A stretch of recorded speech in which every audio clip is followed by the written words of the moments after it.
Welcome back, my friends. Today, we hear the news that the Permian Basin is outproducing Saudi Arabia's Ghawar field. The Ghawar field is Saudi Arabia's main and most prolific oil field. The U.S. is predicted to break a new record in oil production this year, with current production at 12.4 million barrels per day, primarily due to increased output in tight oil and shale gas regions. Despite a decline in the number of drilling rigs and a depletion of wells previously drilled but uncompleted, the Permian Basin has reached a new high of 5.8 million barrels per day. Concerns rise as the Strategic Petroleum Reserve reaches its lowest level since 1983. Oil prices in the second half of the year are largely dependent on decisions made by Saudi Arabia and OPEC. Shale fracking is stealing the show as oil and gas spending surges. In Q1, U.S. shale attracted most of the overall increase in capex spending. Energy security concerns were one of the drivers behind this surge in spending.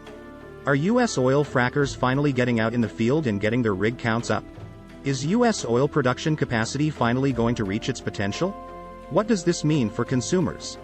What does this mean for energy markets? What does this mean for oil companies? What does it mean for the U.S. economy? And what does it mean for the future of the United States? But, before we get into all of that, please hit the like button and leave us a comment below. We would love to hear from you. Please subscribe and hit the bell icon so that you are notified of upcoming videos when they are released. And, before we continue, a word from the sponsor of this video. Today's sponsor is InnerLife.com, creator of the InnerLife STS system. InnerLife STS is a cloud mobile platform for mental health care and its integration with primary medical care. InnerLife STS is designed for assessment, data collection and analytics, documentation, and progress tracking. InnerLife STS creates and composes conceptualized narratives and builds them into professional-grade reports. These reports are designed for use by mental health professionals, primary care physicians, justice system professionals and universities and include mental health assessment reports, mental health treatment reports, and treatment progress reports.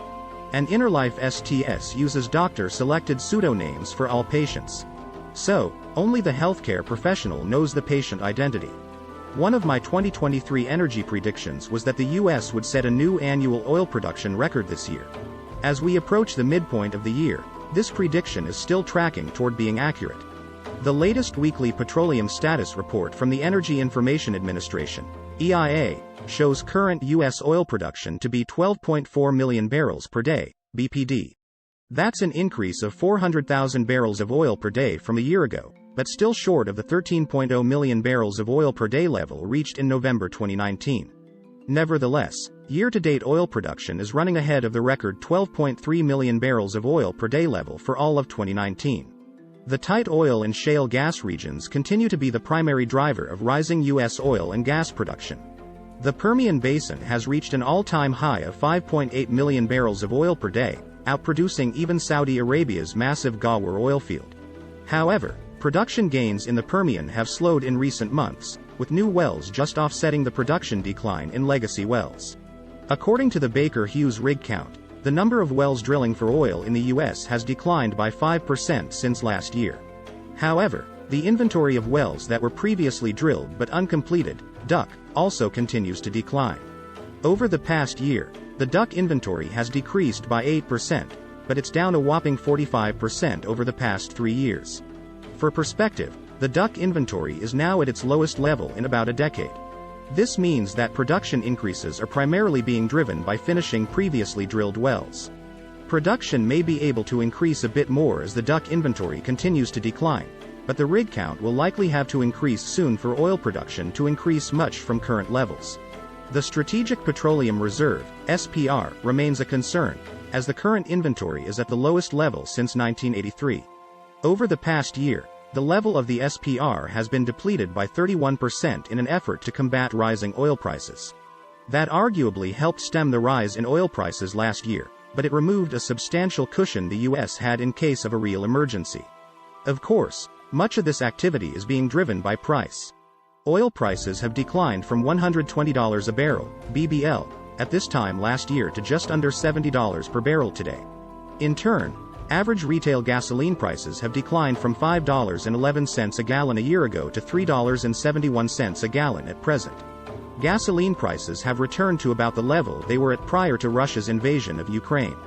What happens in the second half of the year will largely depend upon Saudi Arabia and OPEC.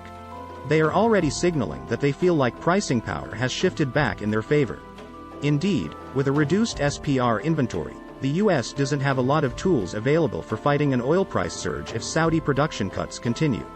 All of this suggests that oil prices will likely increase during the second half of the year. Fracking, short for hydraulic fracturing, is a method of extracting natural gas and oil from shale rock formations deep below the Earth's surface. The process involves drilling a well vertically and then horizontally into the shale rock formation. Once the well reaches the desired depth, a high-pressure mixture of water, sand, and chemicals is injected into the well to fracture the rock and release the trapped natural gas or oil. The sand injected into the well is used to prop open the fractures, allowing the natural gas or oil to flow more easily to the surface. The chemicals added to the water help to reduce friction, prevent bacterial growth, and dissolve minerals in the shale. Fracking has been controversial due to concerns about its potential impact on the environment, such as water contamination, air pollution, and seismic activity. Additionally, there are concerns about the potential contribution of natural gas extracted through fracking to climate change due to methane emissions during the extraction process. Fracking in the United States has seen a decline in recent years for several reasons, including economic factors. The decline in oil and gas prices has made fracking less profitable. When oil and gas prices are low, it becomes more expensive to extract them through fracking. Public opposition. Fracking has been controversial due to concerns about its potential impact on the environment and public health. Public opposition to fracking has led to regulatory restrictions and moratoriums on fracking in some areas. Regulatory restrictions.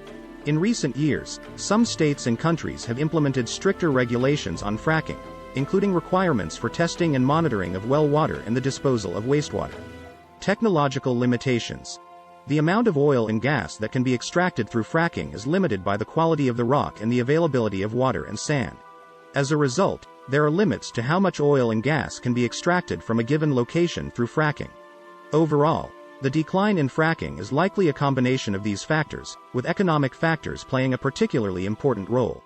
Global energy reliability concerns are triggering a surge in oil and gas investments. But this uptick is only temporary, and service companies should capitalize now before the focus returns to the energy transition.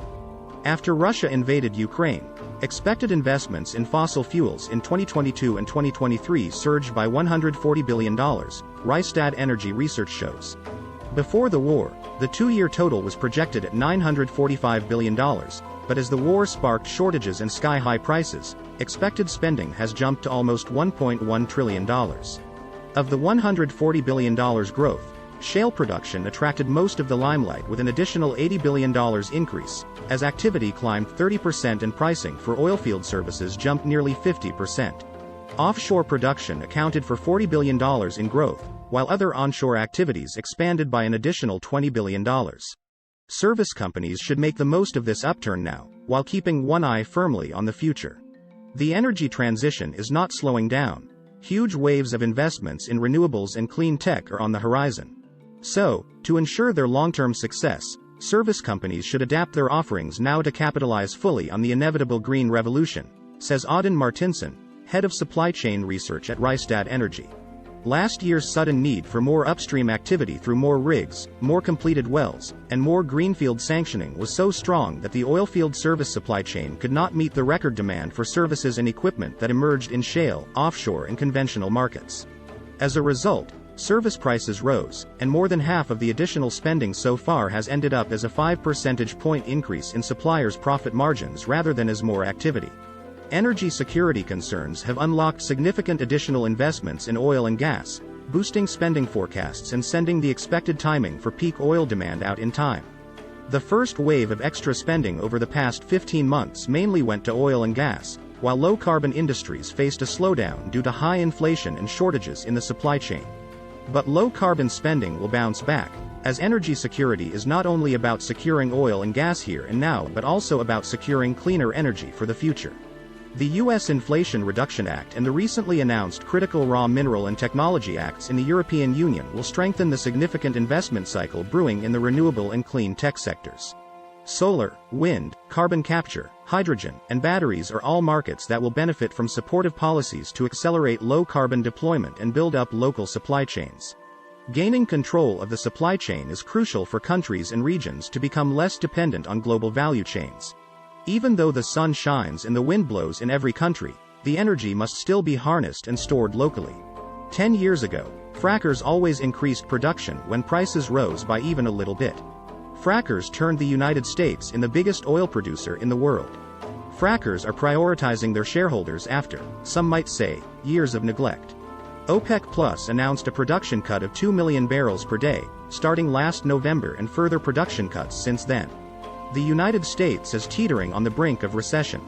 The United States produces almost 19 million barrels of oil every day. But the United States is also the largest consumer of oil in the world.